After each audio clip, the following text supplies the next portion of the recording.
Welcome to Calvin Native Vlog. Please subscribe on my YouTube channel and follow my Facebook page. Hello mga idol, welcome back to my channel. At ang ipapaliwanag ko sa inyo ay nag-update ako ng specimen signature card or yung tinatawag na SSS form L501 ni SSS. Lagi nating i-update ito every year para magkaroon tayo ng update kung sino-sino yung authorized signatory natin sa ating company sa SSS. Kasi itong L501 na ito yung authorized signatory ng company natin. Okay? So ito, in-update ko lang ito noong January 11, 2023. Okay? Kasi meron na kasi kaming bagong authorized signatory. Ibig sabihin, napalitan na yung mga previous na nakapirma dito. So, mayroong mga SSS branch na kapag every time na mag-transact tayo sa kanila, mag-submit ng application like sickness, maternity reimbursement, or any corporate transaction is hinahanapan tayo ng L501 as employer. Okay? So, ang gagawin lang natin is pilapan dito yung registered employer name, address, yung ID number or employer ID, yung SS number ng employer nyo, telephone number, tapos kung sino-sino yung authorized signatory. So usually ang nilalagay na authorized signatory dito is yung ating HR manager or yung mga HR specialist natin or associate na nagpa-process ng ating mga SSS benefits sa company. Tapos ang kailangan lang pumirma dito is yung granting authority like president, CEO, or yung ating corporate secretary or yung owner ng company kung maliit lang yung company.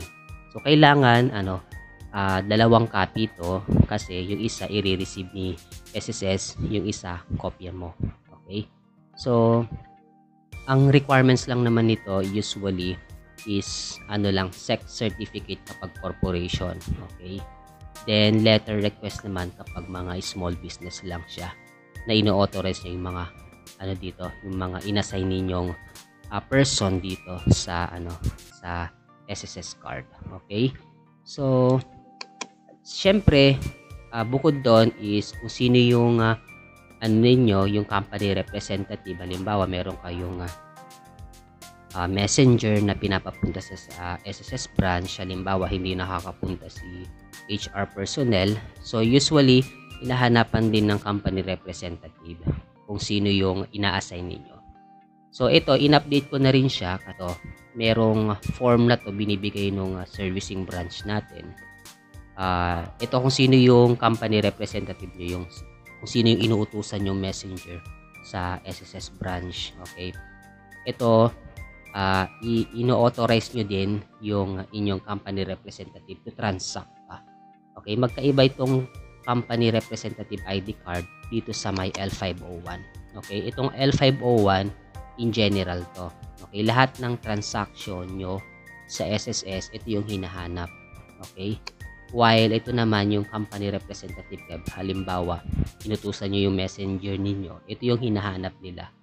Okay, so same lang din naman siya kung sino yung nag-grant ng authorization is yun din yung pipirma dito sa person granting authority. Okay? Then ito.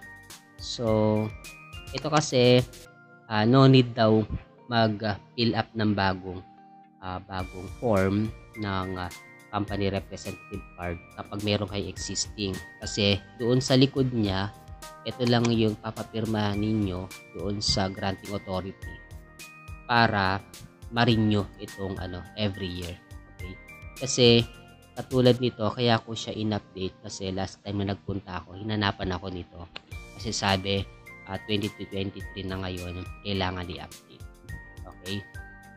So yun lang guys, kapag meron kayong katanungan, comment lang kayo and don't forget to subscribe sa ating channel para lumaki pa yung ating community. At the same time, please paki-follow tayo sa Facebook page para makatulong din kayo. sa ating goal ng ating channel. Maraming salamat and God bless.